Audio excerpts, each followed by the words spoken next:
Hello hello hello guys, hello hello गाइसहरु के छ, ठीक छ नि? ए जेन्टलमेनहरु, हामी चाहिँ युरोपमा छौं। युरोपको मकैबारीमा। ल फेरि युरोप भनेर नपताउन मान्छेले नेपालमा बसेर धाइदियो भन्ला नि यार। ए नेपाल हो कि यो युरोप हो भन्ने कि अब आफै कन्फ्युज।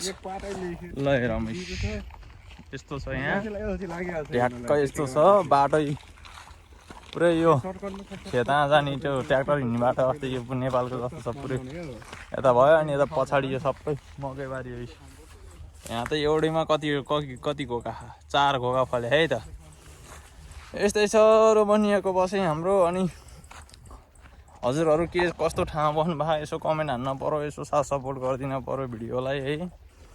हामी चाहिँ आज यहाँ मार्केट जाँदैछौँ, यो सर्टकट बाटै भित्री खेतको बाटो आएको। ठ्याक्कै नेपालको याद झल्काइदियो क्या यो बाटो आउँदाखेरि। ठ्याक्क अब विदेश हो भनेर मैले नि विश्वास गर्न गाह्रो भइरहेको यहाँ। यस्तो छ ल, कसैले नि पताउँदैन होला अब यसले गफ खाने भन्ने होला। अब जे भने पनि यही नै होस्।